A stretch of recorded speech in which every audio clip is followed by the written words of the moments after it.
Des doutes sont émis sur l'efficacité des mesures ciblées de soutien à l'innovation. Ainsi, Patrick Artus vient de mener l'offensive dans les colonnes des Échos. Ce serait un pur effet d'aubaine. Le crédit d'impôt recherche, le Fonds stratégique d'investissement, le commissariat à l'investissement, OSEO, le CICE, le récent plan robot, tout cela est mis, de manière d'ailleurs assez abusive, dans le même sac des aides ciblées et confronté à la désespérante inertie de la R&D des entreprises, bloquée à 1,4% du PIB depuis 2011. Et c'est vrai que l'État français est champion de l'OCDE en termes de prise en charge des dépenses de R&D.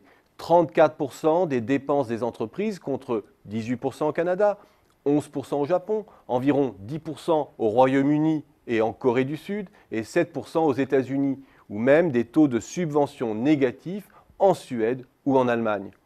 Voilà longtemps, nombre d'économistes interpellent le gouvernement sur le défaut d'évaluation de ces dispositifs. Le scepticisme de Patrick Artus est donc utile, surtout lorsqu'il rappelle qu'il vaudrait mieux changer le régime général de prélèvement par une baisse des charges plutôt que de multiplier les exceptions à la règle. Mais le réquisitoire à charge de Patrick Artus est à nuancer. Nuancer d'abord sur les montants en jeu. Mettre bout à bout des flux et des stocks de participation et de prêts garantis de l'État donne l'impression qu'une centaine de milliards se déversent tous les ans sur les entreprises, de quoi financer une baisse de charges conséquente. Or, les sommes en jeu sont d'une toute autre ampleur. Du côté du grand emprunt, par exemple, le CGI, il ne s'agit pas de 30 milliards, mais de 13 milliards autorisés sur 2 ans. Le reste étant des fonds placés auprès du Trésor, dépensés au rythme des intérêts qu'ils rapportent, soit 3,4%. Et sur ces montants autorisés, consommés par tranche, 3,5 milliards ont été réellement engagés aujourd'hui. Cela fait moins de 2 milliards par an. On est loin des 30 milliards évoqués. Idem pour le FSI, dont la majorité du fonds est constituée de participations déjà détenues par l'État dans des entreprises stratégiques.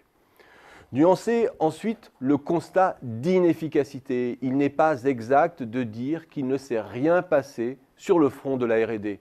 On observe bien une restauration de la R&D privée au cœur d'une crise sans précédent, alors même que la rentabilité est au plus bas, alors même que la base industrielle se réduit, alors même surtout que le capital investissement est en déroute avec la crise. Ce ne sont plus 10 à 13 milliards qui sont levés par an, mais plutôt 5 milliards durant cette période.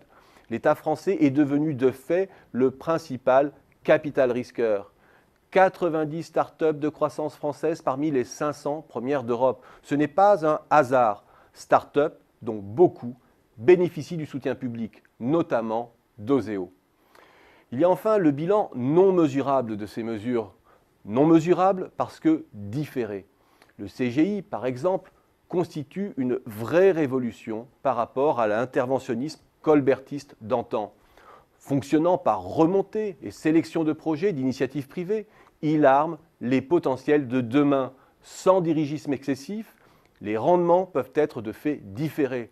Non mesurable aussi parce que le FSI, Fonds souverain, veille aussi au contrôle hexagonal sur des secteurs stratégiques.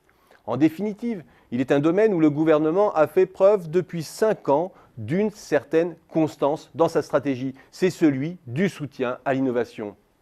Le dispositif n'est pas parfait. Il mériterait d'être certes plus simple, plus accessible pour les PME, mais il a maintenu incandescente la braise de l'innovation de rupture en pleine crise.